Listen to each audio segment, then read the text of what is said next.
Welcome to Smart Conserver. I told you a couple weeks ago what the rains did for the succulents that I had. Now it's time to tell you about what the rain did for the strongest plants that I have. In fact, I own about 22 and counting these type of plants. What plants am I talking about?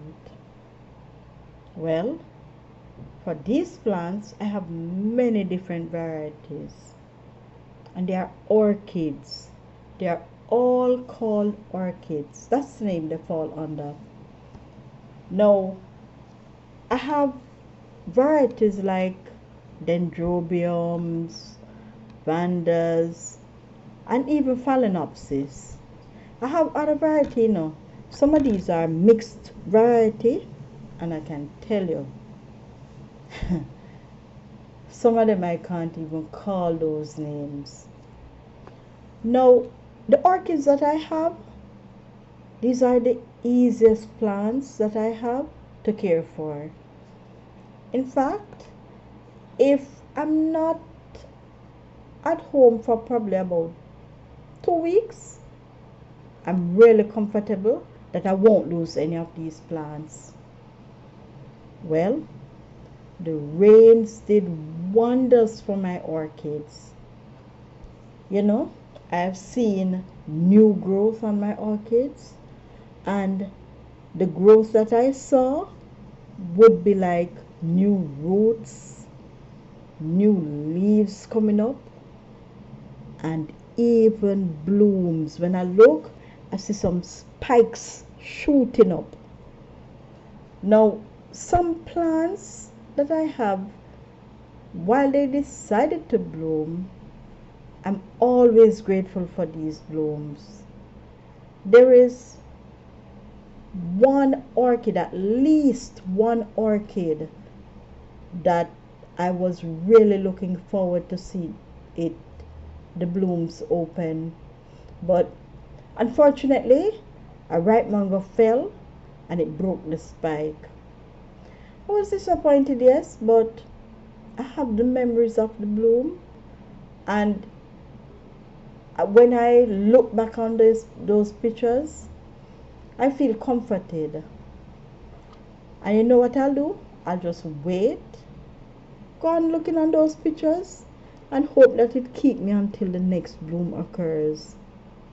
But to the look of it though, it looked like that plant will bloom at least once per year.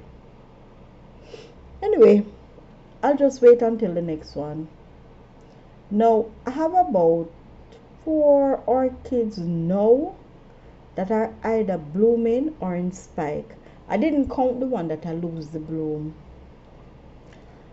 I would say thanks to the rain, as it not only did water during those, I did not only get water during those rainy days, but I got to watch my plants grow.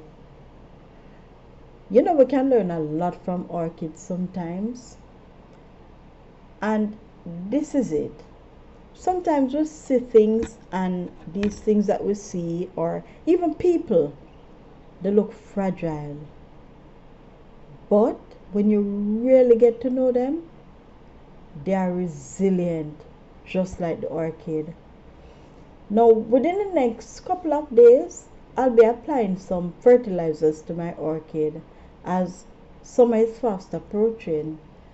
And while the rains may have assisted the orchids to get new growth and bloom in the spring, these will need to be strengthened so that they can manage the incoming summer heat. The rains have stopped now for the past about 5 to 6 days, and it would have been great if we can get a bit more, just a bit more rain for the plants before summer kicks in. If that is not at all possible, well, I guess my own little summer routine that I normally have will just have to do. That is another thing that I love about my orchids. I am never without a bloom.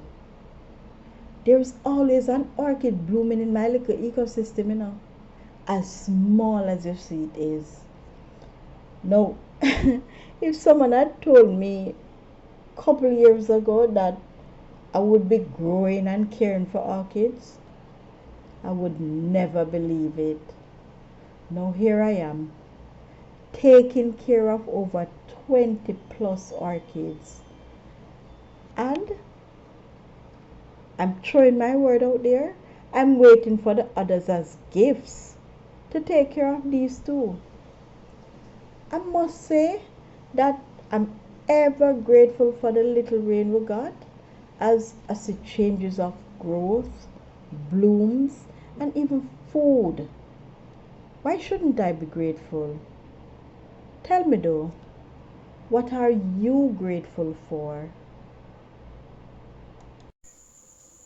You have come to the end of another series. Join us next time for more ways to conserve.